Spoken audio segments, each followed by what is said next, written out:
Orlando Pirates survive a scare against Pyramid.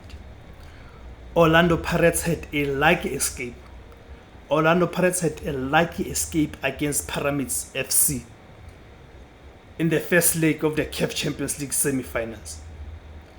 It was a lucky escape because football-wise and performance-wise, Pyramids Football Club were a much better team compared to Orlando Pirates. They were in control of the match. They were able to dictate the tempo of the match. They were in charge. They were in control of the match. This is despite them playing away. So this was the CAF Champions League semi-finals first leg, which was hosted by Orlando Pirates. Orlando Pirates were playing at home, although they did not play at their home stadium, which is Orlando Stadium.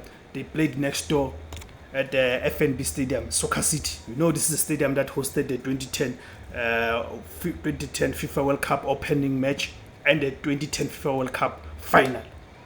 So it's a big stadium in the continent.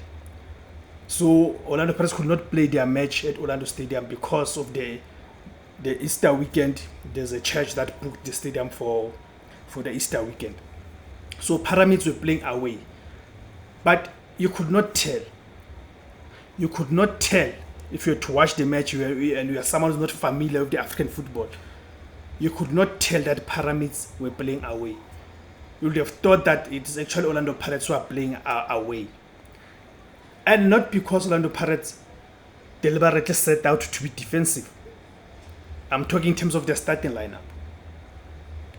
Because we know of late Orlando Pirates have been playing with 5 defenders, right? 3 central midfielders and wing backs. But in this match, just as they've been doing in the league, they played with 4 defenders, which is 2 central defenders. That is Mbegezi Bogazi and Kosnati Sibi's captain. And they've got their fullbacks, Diana von Ren and Dean Hood. So in terms of the starting lineup, Orlando Pirates will say they had the intention of attacking and keeping the Pyramids in their half, in the back foot and all of that. But they were unable to do that because Orlando Pirates, in terms of the midfield, and I'm one of the people who say that Orlando Pirates does not have the midfield. Let's be honest. Does not have the midfield in the sense that they are unable to control the match, dictate the match, dictate the tempo of the match, and be able to play defense splitting passes. I'm talking about people who are playing in the 6 and the 8. That's why you would end up having a situation with someone who's playing 10, someone like Patrick Thomas Wanganye. You saw him going to his own half now to fetch the balls because the balls were not arriving. He was not receiving the balls. The reason he's not receiving the balls because his 6 and 8 are not comfortable playing the ball. They lack the imagination. Here I'm talking about the players in the mold of your Andy Lejad, your Tebo Mkwena, your Marcelo Allende. We must mention when players are doing good. Those are the type of the players. Remember the time there was a time when Pirates had the likes of Opamanyis, Andy Lejad, Onyeka Okonkwo. Those type of midfielders who can be able to bully and boss the midfield. You see. But currently Orlando Pirates does not have that. So what does that do? That forces Pirates to play long balls and all of it because they know as much as they've got centre backs who are good, they're comfortable in terms of playing and starting the game at the back, but they're unable to pass those central midfielders to able to drive the match forward. You see. So and also the other factor that is counting. Remember, the body and the mind get used to certain habits. Orlando Pirates have been playing defensive football. So now it is becoming difficult for them to snap out of that mode of playing defensive football, negative football. Beginning of the season, let's say the first 6 months of the season, be it in the league, in the cups, and even in the CAF Champions League, especially in the group stages, Orlando Pirates played the best football in Africa. They had the most potent attack in terms of them able to open up the defenses and playing very exciting football. But all of a sudden, they had changed to this negative defensive football. So now it is becoming difficult for them now to go back to that type of football.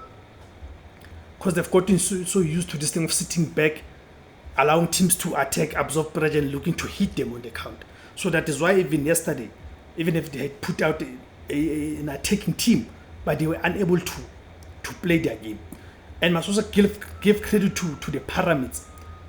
They showed the experience, they showed the composure, the ability to be able to control the match, know when to defend, know when to attack, and all of that. It showed, you see. So the match ended goalless in that match. And we said it as an escape for Orlando Pirates because twice VAR had to intervene as they chopped off the Pyramids goals, you see. So now they are going to the second leg with a goalless draw. And I'll ask this question. Do you guys think this is an advantage to Pyramids? In the sense that Pyramids were playing away in South Africa. So now they are going back to Egypt. They're going to play at home. Do you think that means advantage to them now that at least they didn't lose in South Africa? Or do you think this is advantage to Orlando Pirates considering that Orlando Pirates did not concede? Meaning they are taking this goalless draw to Cairo. Which now poses a different dimension and question for Pyramids, that as much as Pyramids now have to go, they are playing at home. The onus is going to be on them to attack and get the result. But at the back of their mind, it will be playing at the back of their mind that we should not concede. Because they know that if Pirates gets one goal, as they've proven even in the quarterfinals, that they're quite good in terms of defending their lead. So they'd be worried that Orlando Pirates will probably revert to that back five and look to play in transition. That if Orlando Pirates hits them in terms of the speed and gets one goal, then it changes the whole complexion and it's going to make life very difficult for the Pyramids and all of that. So when you look at all permutation and dynamics, who do you think, guys, carries a much better advantage going into this match? Let me hear you guys in the comment section below. Let me hear what are your views. What do you make of that? So as I said, Orlando Pirates survived Pyramid scare at home as Jose Riveiro's men failed to hand themselves CAF Champions League semi-final advantage. The Buccaneers had to thank the video assistant referee for rescuing them twice on an evening they struggled to crack the Egyptian visitors at FNB Stadium on Saturday. And do you also think the fact that Pirates played this FNB instead of Orlando Stadium, do you guys think that had any effect? Do you think that could be one of the reasons that Orlando Pirates struggle against the Pyramids? I don't know. Let me hear your views, guys. So Pirates had a like escape when the video assistant referee cancelled Fiston Mayele's goal after ruling it was scored from an offside position on the cusp of halftime. And you look in terms of these two goals, these were chopped off. They were scored towards the end of the first half. The other one was scored towards the end of the match. Towards the end of the match, Pyramids had another goal disallowed after Sokir Ogla was adjudged to have scored using his hand, and again it took VAR to intervene. With the Buccaneers struggling to break the Egyptian money bags, the match ended goalless. So this is what is happening, guys. So Orlando Pirates are going to Egypt on Friday, the 25th of August for the second leg. The 25th of April, actually, for the second leg. The match will be at 9 o'clock in the evening. So who do you think, guys, do you think Pirates will come back alive in that match? Or do you think the Pyramids will finish the job when they get to Egypt? Let me hear you guys. Let me hear what are your comments, or what are your views on this match. You watch the match, what are your own analysis? Please remember to comment, guys. Remember to like, remember to share, but most importantly, guys, remember to subscribe. Let's grow this platform. It's our own platform. Let's grow this platform by subscribing and also by clicking on the notification bell. So each time a video is published, then you'll be notified. So please do that, guys. Let's grow the platform. The name of the platform is Total Football TV, and my name is Tebos Kosana. Thank you, guys, for your time.